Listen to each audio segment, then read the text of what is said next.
जय हिंद बच्चों। Nalanda IAS academy के करंट अफेयर के इस ऑनलाइन सेशन में आप लोगों का स्वागत है। आज का जो टॉपिक है उसका नाम है digital currency plan of China. Right, कि चाइना का डिजिटल करेंसी प्लान क्या है। तो चाइना की डिजिटल करेंसी को समझने से पहले हम उसकी करेंसी को समझते हैं।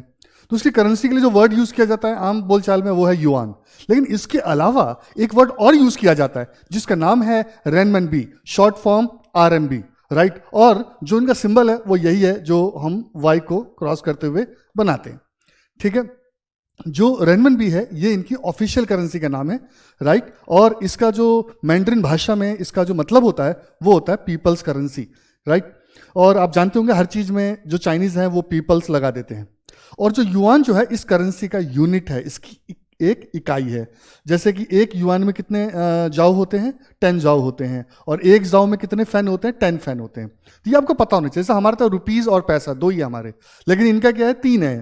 ठीक है, युआन, युआन के से नीचे होता है जाओ, जाओ से नीचे होता है फैन। ठीक है, और रेनमिनबी और युआन हम इन शब्द को एक दूसरे के बदले यूज कर सकते हैं। राइट, तो यहां से आप लोगों को एक अंदाजा हो जाता है कि रेनमिनबी और युआन में जो है ये क्या है, कोई डिफरेंस नहीं है, ये एक ही चीज है। हिंदू में ये आज आर्टिकल आया है जिसमें चाइना के फ्यूचर के डिजिटल करेंसी प्लान को बड़े अच्छे से समझाया है, और उन्होंने ये भी बताया है कि डिजिटल करेंसी जो है क्या है, इसके बेनिफिट क्या हैं, और चाइना जो है फ्यूचर में इसको लेकर कितना सीरियस है। राइट, ये इतना सीरियस है कि चाइना जो है इसको क्या कह रहा है, साइलेंट डिजिटल रेवोल्यूशन कह रहा है। क्या कह रहे हैं लोग जो हैं चाइना के इस डिजिटल रेवोल्यूशन को क्या बोल रहे हैं, साइलेंट डिजिटल रेवोल्यूशन कह रहे हैं। तो आपने जो है इसको ध्यान रखना है। ठीक है, देखिए ये जो वर्ल्ड है ये आपका क्या ई वर्ल्ड है, इलेक्ट्रॉनिक वर्ल्ड है। पूरी दुनिया जो है इसमें क्या हो रही है, चेंज हो रही है। इस इंटरनेट ने पूरी दुनिया को क्या कर दिया है, चेंज कर दिया है, और हर फील्ड में चेंजेस देखने को मिल रहे हैं। तो इसीलिए करेंसी और फाइनेंस के फील्ड में भी जो है बहुत बड़ा चेंज देखने को मिल रहा है। और जैसे मैंने जो लास्ट टू लास्ट आर्टिकल जो है जो आपका आया था जीका वायरस पर, मैंने उसकी बड़ी तारीफ की थी, वैसे ही हिंदू का जो ये आर्टिकल है ये भी बहुत ही खूबसूरत ढंग से लिखा हुआ है, और इस तरह से लिखा है कि मेंस, प्रीलिम्स, इंटरव्यू तीनों में जो है इससे क्वेश्चन पूछे जा सकते हैं। एनीवे, तो जो ये करेंसी है इसका नाम क्या है, China central bank digital currency यानी सीबीडीसी। देखिए इसको शॉर्ट फॉर्म में या आम बोलचाल की भाषा में क्या बोल रहे हैं, इसको डिजिटल युआन भी बोल रहे हैं। क्या बोल रहे हैं, डिजिटल युआन भी बोल रहे हैं। और चाइना ने जो है इसका क्या कर दिया है, रियल वर्ल्ड ट्रायल स्टार्ट भी कर दिया है। राइट, और चाइना जो है ऐसा करने वाला जो है, मतलब जो सीरियसली इसको कर रहा है वो कौन है, आपका सबसे पहला देश है। राइट, वैसे अगर मैं बात करूं बिटकॉइन की या डिजिटल करेंसी की जो है, तो इसको स्टार्ट करने वाला या उसको मान्यता प्रदान करने वाला जो है वो कौन सा देश है, अल सल्वाडोर। राइट, और यही नहीं, यूएन ने तो यूएन में जो आपका यूनेस्को जो है उन्होंने तो इसको क्या कर दिया है, अपनी इसमें डोनेशन भी लेना स्टार्ट कर दिया। ठीक है, अब हम आगे बढ़े। चाइना जो कोई भी काम करता है आप जानते हैं कि वो फ्यूचर में ध्यान में रख के करता है, और उसका जो है सीधा टक्कर जो है वो यूएस के साथ है। राइट, तो इसलिए जो उसने क्या किया है कि यूएस को टक्कर देने के लिए जो है उसने इस करेंसी को स्टार्ट किया। ये बात समझ गए आप लोग। अब दूसरी बात जो ध्यान देने वाली बात है वो ये कि कोई चाइना इकलौता देश तो नहीं है जो ये डिजिटल करेंसी स्टार्ट कर रहा है। इसके अलावा जो है वो कौन है, मतलब बहुत सारी कंट्रीज हैं या बहुत सारी कंपनीज हैं या बहुत ही अलग अलग लेवल पे ये डिजिटल करेंसी स्टार्ट हुई है, जैसे बिटकॉइन। ठीक है, तो फिर चाइना ने इसमें क्या खास किया, तो देखिए बिटकॉइन या जो क्रिप्टो करेंसी जो है इसमें सबसे बड़ा जो माइनस पॉइंट है वो क्या, ये बहुत ही वोलेटाइल है। ठीक है, इसको जो है कोई पीछे से सपोर्ट नहीं होता। तो चाइना ने इस प्रॉब्लम को सॉल्व कर दिया। उसने क्या किया, उसने जो है इसकी वोलेटिलिटी को मतलब क्या करने के लिए, कंट्रोल करने के लिए जो है अपने उससे जो है फिएट मनी से जो है इसे क्या कर दिया है, जोड़ दिया है, स्थिर कर दिया। ठीक है, 1:1 गिफ्ट से पैक कर दिया, स्थिर कर दिया। तो ये उसने सबसे बड़ा काम किया है, अपनी डिजिटल करेंसी को बाकी डिजिटल करेंसी से क्या करने के लिए, अलग करने के लिए। एनीवे, अब सीबीडीसी के आपके जो है कई फायदे हैं। सबसे पहला फायदा तो पता है क्या है, वो ये है कि पेपर को यानी जो करेंसी को जो है छापने में काफी पेपर जो है लगता है, और उसकी वजह से जो है इस पर काफी कॉस्ट आता है। राइट, और जब हम इसको देखें तो कहते हैं कि 1 से 2% टोटल जीडीपी का जो है ये लग जाता है। ठीक है, ये सारा पैसा जो है सिर्फ छापने में लग जाता है। ठीक है, इसके हैंडलिंग में लग जाता है, किसके, आपके जो है जो पेपर करेंसी है उसके छापने में, हैंडलिंग में। राइट, तो चाइना ने इसका क्या सोल्यूशन निकाला, वो ये है कि वो क्या करेगा, अब डिजिटल करेंसी की तरफ आगे बढ़ेगा। ठीक है, डिजिटल करेंसी को आगे प्रमोट करेगा, ताकि जो है जो ये पेपर करेंसी को छापने में जो पैसा लग रहा है, ठीक है, ये क्या हो जाए, बच जाए। क्लियर है। दूसरी चीज, इसके और भी बेनिफिट है जो कई गुना इसके फायदे को बढ़ा देते हैं। सबसे पहले तो क्या है कि टैक्स रेवेन्यू जो है ये बढ़ जाएगा। ओके, टैक्स रेवेन्यू कैसे बढ़ जाएगा? देखिए क्या है कि डिजिटल करेंसी की सबसे अच्छी बात या जो सबसे इंपॉर्टेंट चीज है वो क्या है कि इसमें जो भी कनेक्शन जो है, पीयर टू पीयर कनेक्शन जो है, ठीक है, आप उसको फॉलो कर सकते हो, उस ट्रेल को आप फॉलो कर सकते हैं। राइट। तो टैक्स इवेजन क्या होता है कि हम या गवर्नमेंट जो है वो ट्रांजेक्शन को ट्रेल नहीं कर पाती। राइट। और अगर ट्रांजेक्शन किससे होगा, डिजिटल करेंसी से होगा, तो स्टेट के लिए इन ट्रांजेक्शन को की ट्रेल को जो है पकड़ना आसान हो जाएगा, और फिर हर स्टेज पर जो है टैक्स जो है वो गवर्नमेंट को मिलेगा। इससे क्या होगा, गवर्नमेंट की टैक्स रेवेन्यू में टैक्स रेवेन्यू के कलेक्शन में काफी बड़ा उछाल आएगा। दूसरी चीज क्या है कि जो फाइनेंशियल कंप्लाइंस है वो बहुत अच्छे से इंप्रूव है। कंप्लाइंस क्या होता है, आप समझते ही हैं कि पूरी जानकारी रखना, ठीक है, राइट। तो उससे क्या होता है, ट्रांसपेरेंसी बढ़ती है, रेगुलेशन अच्छे से होता है, गवर्नेंस अच्छे से होता है, ठीक है। तो कंप्लाइंस में ये चीजें होती हैं। लेकिन अभी क्या होता है, बहुत सारी चीजें हिडन होती है, गवर्नमेंट को पता नहीं लग पाता, ठीक है। तो गवर्नमेंट ने ट्रांसपेरेंसी लाने के लिए जो है क्या किया, फाइनेंशियल सिस्टम में कंप्लाइंस को जो है, मतलब जैसे कि आपने देखा होगा बैंक वाले कहते हैं केवाईसी फॉर्म भरो, नो योर कस्टमर, ठीक है, टाइम टू टाइम जो है आप अपने एड्रेस को क्या करें, इसमें जो है अपडेट करें, जो सारी चीजें हैं वो अपडेट करें, ठीक है। लेकिन अगर डिजिटल करेंसी आ जाए तो इस कंप्लायंस जो है ये अपने आप ही फुलफिल होगा। क्यों? क्योंकि जैसे मैंने आपको बताया कि ए ने जो है बी को ट्रांजैक्शन किया तो इसमें आ गया, बी ने सी को किया, सी ने डी को किया, ई ने, तो इन सबकी जानकारी किसके पास रहेगी, स्टेट के पास आ जाएगी, ठीक है। तो इससे क्या होगा, फाइनेंशियल कंप्लायंस भी काफी अच्छे से होगा। थर्ड क्या है, इंप्रूविंग नेशनल सिक्योरिटी। आप कहोगे नेशनल सिक्योरिटी कैसे, क्या लेना देना है? देखिए ध्यान दें, करेंसी जो है उसको आप अच्छे काम में भी यूज कर सकते हैं, बुरे काम में भी यूज कर सकते हैं, राइट। अब अगर किसी भी बुरे काम को, चाहे वो टेररिस्ट एक्टिविटी हो या कोई भी और एक्टिविटी, अगर आप उसको होने से रोकना चाहते हैं तो सबसे पहले आपको क्या करना पड़ेगा कि उनको जो है फाइनेंस उनका बंद करवा दीजिए। अगर उनको फाइनेंस नहीं मिलेगा तो फिर वो ज्यादा देर तक सर्वाइव नहीं कर पाएंगे, ठीक है। तो डिजिटल करेंसी में क्या होगा कि जैसे ही हमें पता लग जाता है कि हाँ जी डी में गया है और डी जो है क्या कर रहा है, इसको एक्टिविटी में यूज कर रहा है, मतलब कि एंटी नेशनल एक्टिविटी में यूज कर रहा है, तो आप क्या कर सकते हैं, डी को पकड़ सकते हैं और उसको एलिमिनेट कर सकते हैं। तो आगे से जो है ई तक पैसा पहुंचेगा ही नहीं। समझे नहीं समझे? तो इस तरीके से इस सीबीडीसी का बहुत फायदा है और इसीलिए चाइना इसको आगे बढ़ा रहा है। और कहां यूज कर सकते हैं, तो देखिए ये सिर्फ ऐसा नहीं है कि सिस्टम को फायदा हो रहा है, लोगों को भी फायदा हो रहा है, ठीक है। वो कैसे होगा, सिर्फ स्टेट को फायदा नहीं हो रहा, लोगों को भी फायदा हो रहा है। सबसे पहली चीज है वो ये कि सीबीडीसी जो है फाइनेंशियल इंक्लूजन को क्या करती है, प्रमोट करती है, ठीक है। अभी तक हर फाइनेंशियल सिस्टम, खासतौर से डेवलपिंग कंट्री के सिस्टम में, ये सबसे बड़ी प्रॉब्लम देखने को मिलती है कि लोगों का जो है इंक्लूजन नहीं हो पा रहा फाइनेंशियल सिस्टम के साथ, ठीक है। फाइनेंशियल इंक्लूजन में आप लोग जानते हैं 4 चीजें आती हैं, ठीक है। पहला है डिपॉजिट, ये आपको पता ही होगा। दूसरा क्या होता है, हम लोन ले सकते हैं। तीसरा क्या होता है, इन्वेस्टमेंट कर सकते हैं। चौथा क्या होता है, वो है इंश्योरेंस, ठीक है। तो इन 4 पिलर्स पर जो है आपका टिका होता है क्या, फाइनेंशियल इंक्लूजन। क्लियर है? तो फाइनेंशियल इंक्लूजन जो इसलिए बहुत इंपॉर्टेंट है और सीबीडीसी से इन चारों कामों को बड़े अच्छे से किया जा सकता है, राइट। क्यों? क्योंकि इसमें जिसके पास आप भेजेंगे तो अपने आप ही सिस्टम में वो क्या हो गया, इंक्लूड हो गया। अभी क्या है, जैसे किसी को आपने करेंसी दी, लेकिन आप जिसके पास करेंसी जरूरी नहीं कि उसके पास बैंक अकाउंट हो, ठीक है। तो इस तरह की प्रॉब्लम जो है इसमें खत्म हो जाती है। दूसरी चीज जो सबसे ज्यादा इंपॉर्टेंट है वो है डीबीटी, डायरेक्ट बेनिफिट ट्रांसफर। अभी क्या होता है कि गवर्नमेंट को अगर किसी के पास पहुंचाना है तो उसका बैंक अकाउंट होना चाहिए। अगर बैंक अकाउंट नहीं है तो गवर्नमेंट पहुंचा नहीं सकती, क्लियर कि नहीं? लेकिन इस मतलब सीबीडीसी की वजह से जो है क्या होगा कि आपका बैंक अकाउंट हो या ना हो, आपके अकाउंट में पैसा पहुंच जाएगा, चाहे मोबाइल वॉलेट के थ्रू पहुंच जाए, राइट। चाहे किसी भी, मतलब एक एग्जांपल दे रहा हूं मैं आपको, वो आपके पास पहुंच जाएगा और आप ही उसको यूज कर सकते हैं, क्लियर है। तो इसका बहुत फायदा होता है। अच्छे स्पेशली इमरजेंसी के टाइम पर भी जो है इसका बड़ा अच्छा यूज किया जा सकता है। जैसे मान लीजिए फ्लड आ गया या आपका जो अर्थक्वेक आ गया, ठीक है। अब वहां पर आपने फटाफट पैसा पहुंचाना है तो कैसे पहुंचाएंगे, ठीक है। कुछ लोगों के पास बैंक अकाउंट है, कुछ के पास नहीं है, ठीक है। लेकिन मोबाइल सबके पास होता है, तो आप फट से जो है वो पैसा उनके पास पहुंचा सकते हैं मोबाइल के थ्रू, क्लियर है। या आपके जो है बहुत ही पुअर लोग हैं, ठीक है, मार्जिनलाइज सेक्शन के लोग हैं, वहां तक पैसा पहुंचाना है तो वहां भी आप जो है बड़ी आसानी से सीबीडीसी के थ्रू पहुंचा सकते हैं। तो ये 2 सबसे बड़े बेनिफिट हैं जो आम जनता के लिए होते हैं। इसके अलावा गवर्नमेंट क्या कर सकती है, जैसे मैंने आपको बताया, ठीक है, कि इसका यूज जो है वो एंटीडोट के रूप में करती है टैक्स बचाने की। मैं आपको बता चुका हूं कि टैक्स इवेजन तो अब तो भूल ही जाओ, ठीक है, ये बीते जमाने की बात हो जाएगी अगर सीबीडीसी जो है अपने उसमें आ जाता है, अपने किस में आ जाता है, अपने एग्जिस्टेंस में आ जाता है, ठीक है। क्यों? क्योंकि आप टैक्स हर ट्रांजेक्शन पे गवर्नमेंट की नजर होगी, ठीक है। तो अब आप क्या नहीं कर सकते, टैक्स इवेजन कर ही नहीं सकते, राइट। दूसरी है मनी लॉन्ड्रिंग। मनी लॉन्ड्रिंग क्या है, सबसे पहले हमें यह समझना होगा। तो मनी लॉन्ड्रिंग क्या है कि जो पैसा आपने इलीगल तरीके से कमाया है, राइट, अब आप उसे क्या कर रहे हैं, लेजिटिमाइज करना चाहते हैं। लॉन्ड्रिंग का मतलब ये होता है धोना, साफ करना।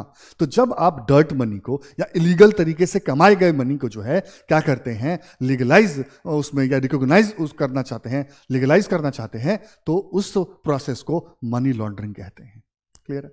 लेकिन जब आप क्या करेंगे, सीबीडीसी को यूज करते हैं, आप क्रिप्टो करेंसी को यूज करते हैं, आप ब्लॉकचेन टेक्नोलॉजी को यूज करते हैं, तो ऐसा होना काफी कठिन हो जाएगा। क्यों? क्योंकि इसमें पूरा ट्रेल होता है, ठीक है। जैसे मैंने आपको बताया था कि ए से पैसा बी के पास गया, बी से पैसा सी के पास गया, ठीक है। तो आप पूरे ट्रेल पर स्टेट की नजर है। अगर आप कोई भी इलीगल मनी को क्या करना चाहेगा, लीगलाइज करना चाहेगा, स्टेट उसको फट से पकड़ लेगा, ठीक है। नेक्स्ट है आपका टेरर फाइनेंसिंग। इसको भी रोका जा सकता है, ये मैं पहले समझा चुका हूं आप लोगों को, राइट। तो इन तीनों के लिए जो है एंटीडोट का काम करता है कौन, ये डिजिटल करेंसी, ठीक है जी। तो चाइना को उसका पूरा फायदा मिलेगा। अच्छा, लेकिन जब कोई चीज का फायदा होता है तो नुकसान भी होता है। क्या नुकसान है?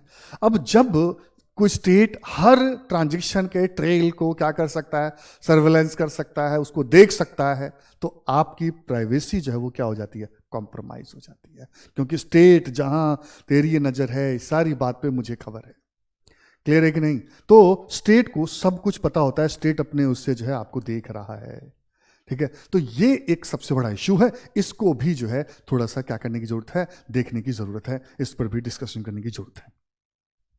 डिजिटल करेंसी को लागू कैसे किया जाए, ठीक है, ये लागू कैसे हो रहा है, इसके ऊपर मोटा मोटी हमें 3 मॉडल देखने को मिलते हैं, ठीक है। पहला सेंट्रलाइज सीबीडीसी मॉडल जो हमें फिलहाल इंडिया में दिख रहा है, ठीक है, कि इंडिया भी अपना जो है डिजिटल रुपीज जो है क्या करने वाला है, आपका लागू करने वाला है। इसके ऊपर अभी मोदी जी ने मीटिंग भी की है, आरबीआई ने अपना प्लान इसके ऊपर बता दिया है, राइट। तो इसमें क्या होगा कि आरबीआई ही जो है इसको पूरा कंट्रोल करेगा, ठीक है। तो ये क्या होगा, सेंट्रलाइज हो गया।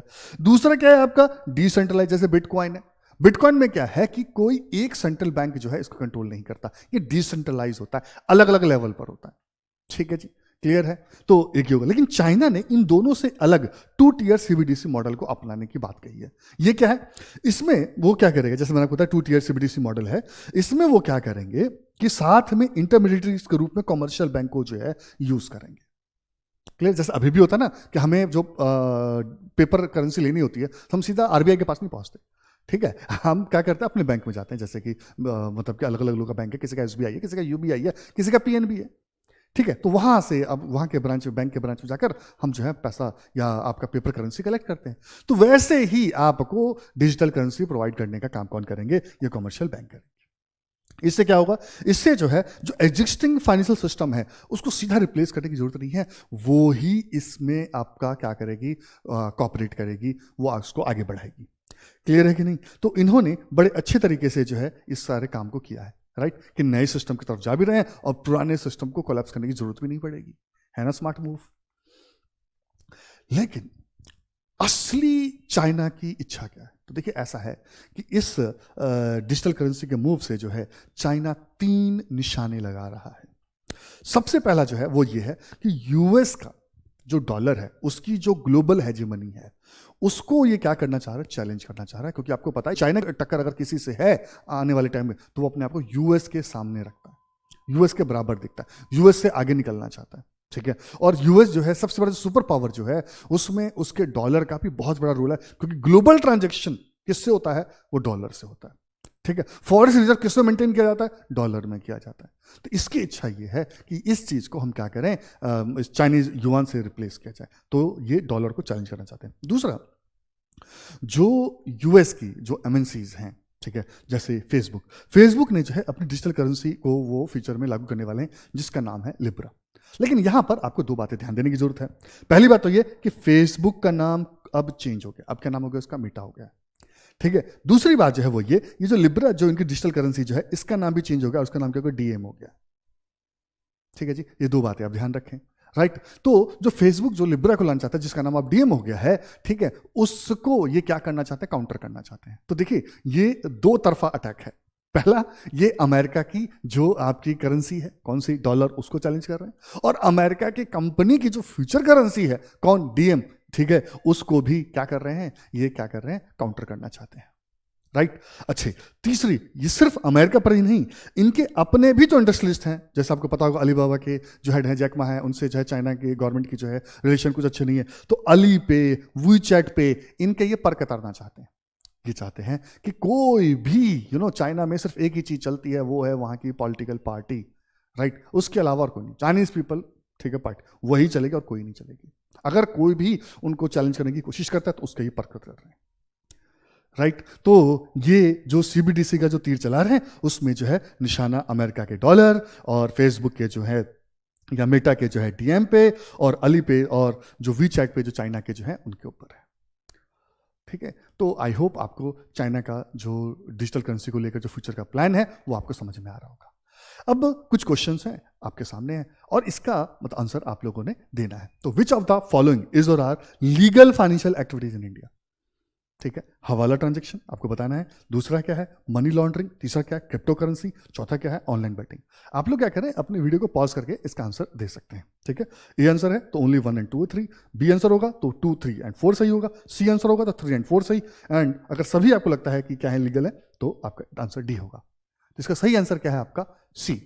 देखिए, हवाला ट्रांजैक्शन क्या होता है, देखिए जब आप रिकॉग्नाइज चैनल से पैसा भेजते हैं, ठीक है, तो वो क्या होता है, ट्रांजैक्शन है, लीगल है, राइट। लेकिन अगर आप जो है इलेजिटिमेट या अनऑफिशियल चैनल से पैसा कहीं और ट्रांजैक्शन पैसा करते हैं या कहीं भेजते हैं, तो ये क्या कहलाता है, हवाला कहलाता है। तो इसीलिए ये लीगल नहीं है, क्योंकि इलेजिटिमेट है, अनऑफिशियल तरीका है, इसलिए ये नहीं है, ठीक है। एंशिएंट पीरियड से ये चल रहा है। इसमें क्या होता है, जैसे कि मान लीजिए कि किसी के पास जो है क्या है, ब्लैक मनी है, राइट। अब वो किसी को भेजना चाहता है, ठीक है, क्योंकि अगर आप ऑफिशियल चैनल से भेजेंगे तो सरकार को पता लग जाएगा, आप चाहते हैं सरकार को ना पता चले, ठीक है। तो आप क्या करेंगे, सपोज करो कि 1 लाख रुपए जो है आप कहाँ से भेज रहे हैं, दुबई से इंडिया भेज रहे हैं, ठीक है। तो हवाला वाला बोलेंगे सपोज करो कि 10% भाई हमारा कमीशन है, तो वो सामने वाले को जो है 90,000, इंडिया में 90,000 मिल जाएगा, तो 10,000 का कमीशन उन्होंने ले लिया, हो सकता है इससे ज़्यादा भी हो। दूसरा क्या है, मनी लॉन्ड्रिंग, ये मैं आपको बता चुका हूं, जब आप डर्ट मनी को या जो आपने इलीगल तरीके से पैसा कमाया है, ठीक है, क्रिमिनल एक्टिविटी से पैसा कमाया है, अब आप उसको क्या करना चाहते हैं, लीगलाइज करना चाहते हैं, इस प्रोसेस को मनी लॉन्ड्रिंग कहते हैं, और डेफिनेटली ये चीज़ कभी भी लीगल नहीं हो सकती। हाँ, तीसरा क्या है, क्रिप्टो ट्रेडिंग। यहाँ ध्यान देने की बात है, वो क्या है, इंडिया में क्रिप्टो ट्रेडिंग अलाउड है, ठीक है, लेकिन ध्यान रखने वाली बात यह है कि वो एक लीगल टेंडर नहीं है, ठीक है, कि आप किसी को आप जो है क्या नहीं कर सकते, किसी को पेमेंट आप क्रिप्टो करेंसी में नहीं कर सकते, लेकिन हाँ उसको जो है एज ए एसेट जो है आप उसको यूज़ कर सकते हैं, ठीक है, आप उसको मतलब उस पर ट्रेड कर सकते हैं, ठीक है जी। तो क्रिप्टो ट्रेडिंग अलाउड है। दूसरा लास्ट क्या है, ऑनलाइन बैटिंग, ठीक है। इंडिया में क्या है, ऑनलाइन बैटिंग लीगल है, आपने देखा होगा क्रिकेट में भी जो है M11 MP11 पता नहीं कौन कौन से जैसे ऐप हैं, उसमें आप जो है टीम बनाते हैं और उसमें पैसा लगाते हैं और फिर जो होता है उससे फिर आप जीतते हैं हारते हैं, राइट।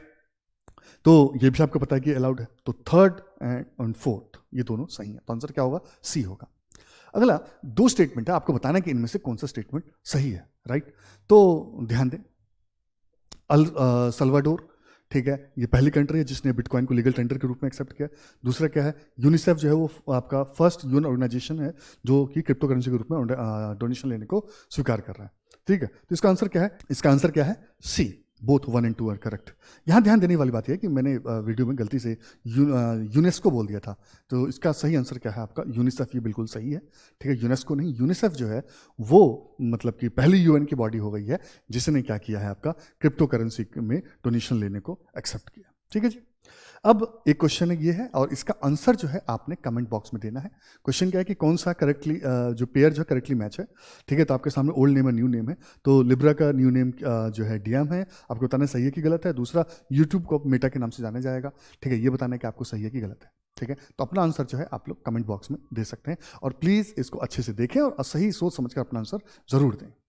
जो पसंद आया होगा तो प्लीज इसे लाइक करें और हमारे चैनल को जो है क्या करें, सब्सक्राइब करें और ज्यादा से ज्यादा लोगों के साथ शेयर करें। Thank you very much, God bless you all, जय हिंद।